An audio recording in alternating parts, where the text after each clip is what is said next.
Did you guys see the F1 movie? I did. And I'm going to tell you all about it. All the spoilers. Just kidding. I'm actually just going to tell you what I thought about it.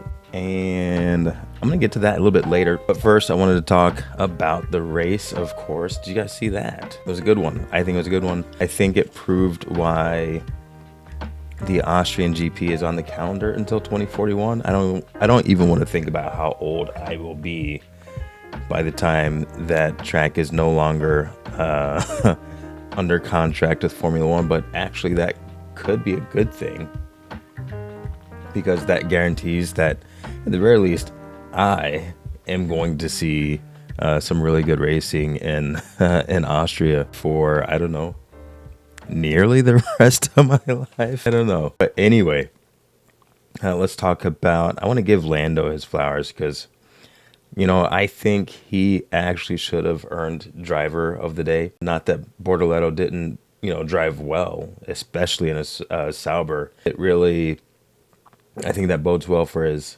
career. But, you know, we got to keep a bean a bean. Lando kept cool despite a 10-minute start delay, a yellow flag. And then Piastri was within DRS of the guy for, I want to say like 10 or 20 laps. And I know that it was by lap 11, I think it was. Yeah. Lap 11, they had some amazing switchbacks. The lead position was exchanged a couple of times. Piastri got out front, but Lando Norris really clawed his way back. And it's been a steep learning curve for Lando Norris, not necessarily like a how to drive learning curve, because I think he's already known that. He's already been, you know, one of the fastest drivers on the grid.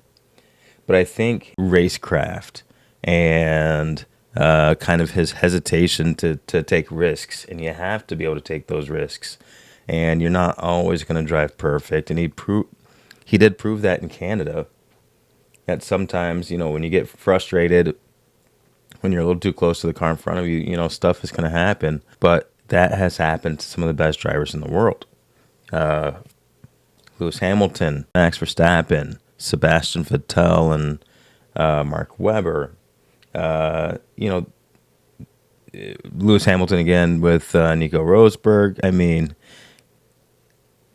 in order to succeed at that level, if you want to get the championship, you got to get your elbows out. And I think I was one of the few people that said that Lando's crash in Canada was, you know, possibly a good thing. And, you know, clearly not good for his points in the championship. You never want to DNF. But I think mentally just getting out there, you know, taking a risk, standing your ground, wasn't his ground, so to speak. He was trying to take Oscar's ground. But the thing is, he got after it. McLaren finished 20 seconds ahead of Ferrari and over 60 seconds ahead of Mercedes.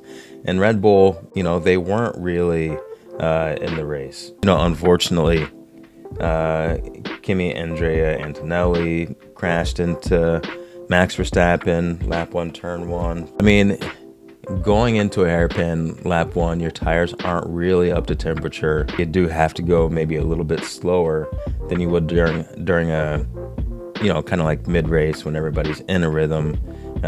The car is warmed up, the tires are warmed up, all that kind of stuff. And all the drivers have a sense for what the track is doing. I think he just went in too hot and didn't realize that, you know, the rest of the drivers were going to be, you know, taking it a lot easier around that corner than they may have during, say, like a qualifying run. And Kimi Antonelli just made a rookie mistake.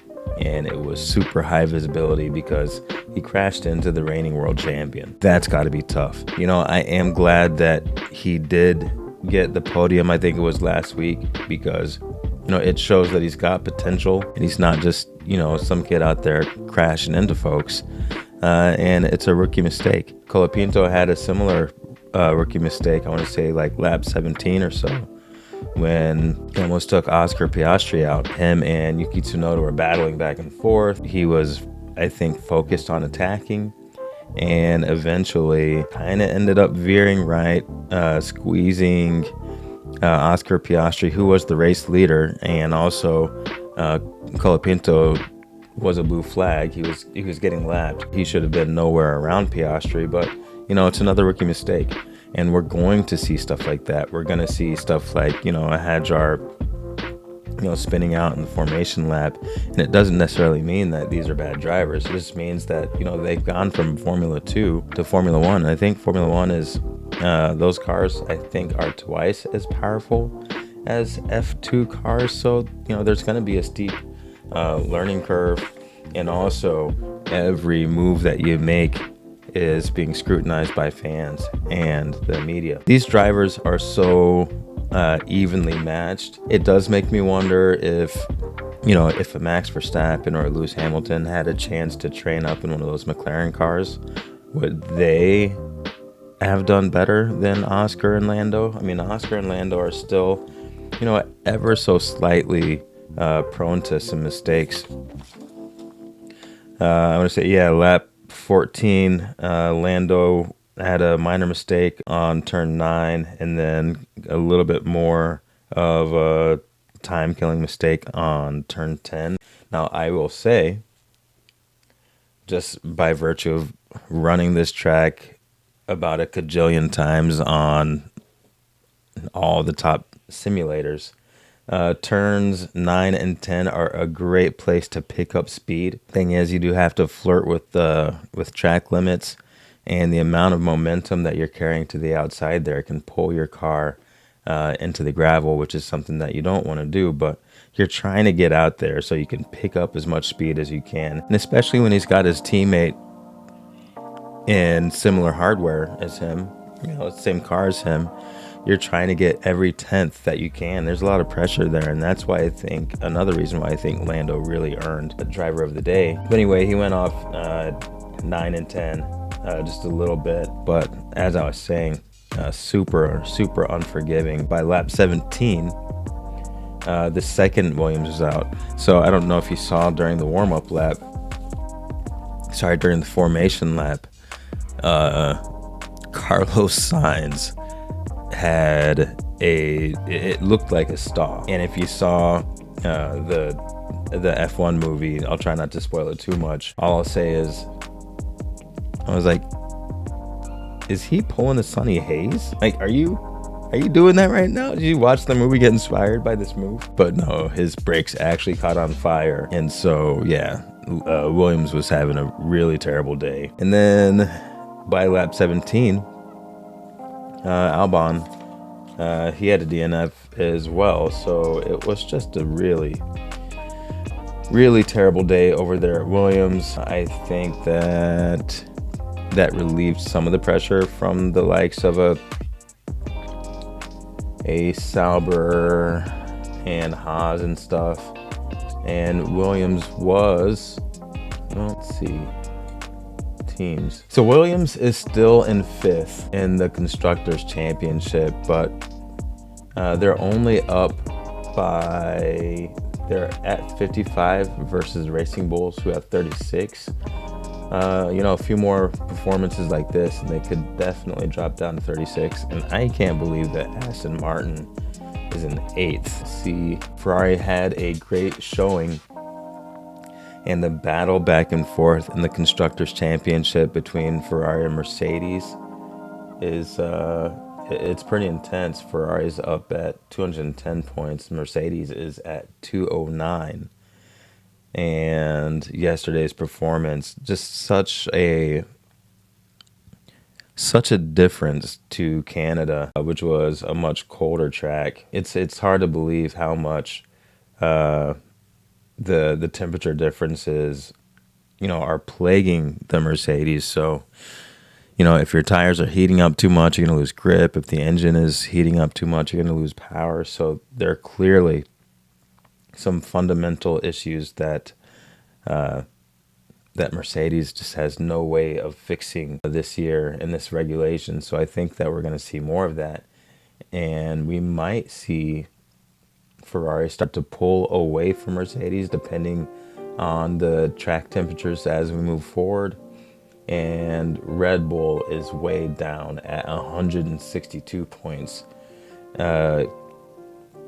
and especially Red Bull being a essentially one car team this year. The second car is plaguing Yuki Tsunoda the same way it plagued Liam Lawson and Perez and all those folks. So I think Red Bull looks pretty solid to maintain fourth in the constructors championship. I don't think I see them getting any higher. And then for the drivers championship, Max Verstappen is at 155 and George Russell is at 146. So who knows? George Russell might get third place. And then we've got Charles Leclerc at 119 and Lewis Hamilton at 91. Now, I want to get into Ferrari for just a second. Ferrari should have let Lewis Hamilton stay out and concentrate on finishing high up, maybe get as close to a podium as possible during that race. They pulled him in. Lewis Hamilton says, "Hey guys, I'm feeling pretty good with these tires." And they're like, box. I saw a comment where somebody said Ferrari spent $100 million to get the most successful racing driver in the world, only to not listen to him. That brings into my mind something that I've been thinking about, and it feels like the teams, at least right now, have a much shorter leash on the drivers than they do the race engineers.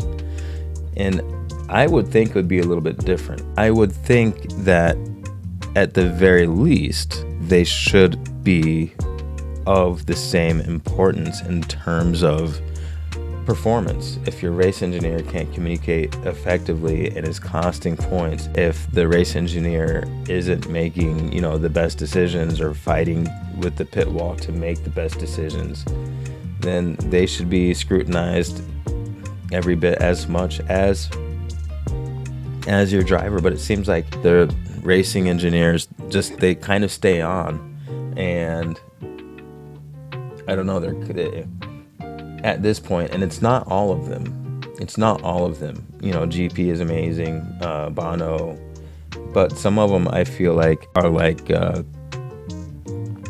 old adage of the weatherman, the weather person, where they can be wrong like 75% of the time and still keep their job, because forecasting weather is hardly something that you can expect a lot of accuracy out of. Well, I think the race engineers should be doing a little bit better job and held a little bit more accountable. But overall, Ferrari had a much better race this time around. It looks like their upgrades that they brought to the table worked out well, and I hope that they've got maybe a couple more upgrades up their sleeves so they can solidify that second place in the Constructors' Championship and do at least as well, in that regard this year as they did last year. So they can definitely maintain number two. They've got 210 points, but they're not catching McLaren this year.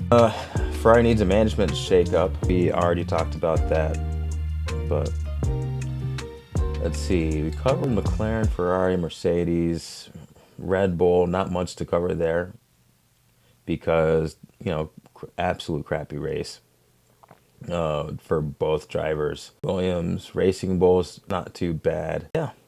Sauber is still impressive. Are they still the worst team on the grid? Apparently not. I want to talk about the Formula One movie, the F1 movie. I think it was amazing. I wrote down some stuff. So I watched it and then I was like, I should probably watch some other reviews, see what other people were thinking about the Formula One movie. And then my lovely wife was like, why would you do that? Because even if you watch it and you think you're keeping your own opinion, your opinion might be jaded by some of the other folks or whatever, because we saw it together. And here's my verdict. I think it was amazing. I think it was an amazing movie. And I can quite honestly say I've not felt this good after a movie in a very long time, or felt, this inspired after a movie. It really kind of felt like a Top Gun kind of movie. And I'm talking about Top Gun from the 80s. where you just get done, like you get done with Top Gun and you just want to join the Navy and fly an airplane. You know what I mean? After this movie is done, you just want to jump in a race car and go fast. And it made me thankful that my hobby and one of my biggest passions in life is cars and motorsport, because I watched that and I'm like, yeah, I'm gonna get back out to the racetrack at some point soon. And I am gonna get back out to the racetrack at some point soon, just working out some details. It's definitely not gonna be Formula One, that's for sure. But you know, racing is racing. You get that adrenaline, that sense of purpose, and it's awesome. So the F1 movie really fostered that feeling, and I think it was it's kind of a shout out to motorsports fans and car lovers everywhere. And I think it's really, I think it's a good thing that people get their, you know, their passion recognized and not kind of like looked down upon, because quite frankly, you know, cars and stuff have been getting a little bit of a bad rap. That's starting to move away. And also some of the complications of cars, like the 4-cylinder hybrid, twin turbo, supercharged, super complicated stuff, that's starting to go away. I'm going to talk about that a little more maybe in a short this week, because Mercedes made a big announcement for their powertrains moving forward. But I'm going to read what I said about the Formula One movie, about the F1 movie, and we'll just get through this and then I can sign off. All right, let's go. The F1 movie was amazing. I haven't felt that way at the end of a movie since the original Top Gun. That feeling where you want to do what the hero's doing made me want to get behind the wheel of a race car. While I had a few predictable storyline moments, those moments were actually satisfying.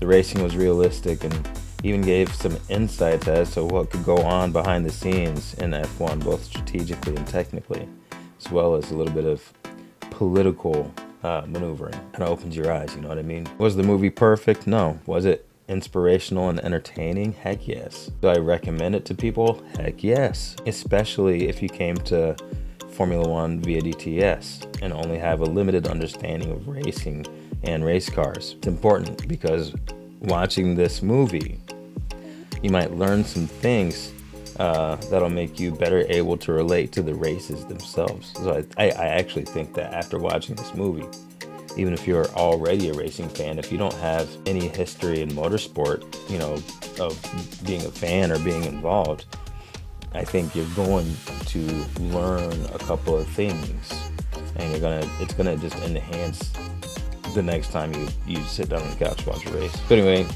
back to what I was saying, you might learn some things that make you better able to relate to the races themselves. There could be some complaints from longtime fans and racing purists that some concepts were too elementary, but I can imagine how difficult it would be to make a movie that would keep both racing experts and racing novices entertained. But I think they did it. All right, that, ladies and gentlemen, was the petrol list video for today. I have a prop, but I didn't get to use it. I was going to use it for when I spring to conclusions, like I did with, honestly, like I did with Liam Lawson's career, because he really pulled out a good race. I think he bought himself some time, and I think Yuki Tsunoda deleted a little bit of time. So it'll be interesting to see whose seat Alvid Lindblad is coming to take next year, maybe. I don't know. All right, this has been the Petrol List. I have been Dalton, and you have been amazing. Thanks for watching. I'll see you in the shorts. Again, it's funny. I should probably stop saying that, but it's hilarious. All right, make some shorts, and I'm publishing this week. Like, subscribe, comment, so you don't miss a thing, and I will see you next time. I'm out.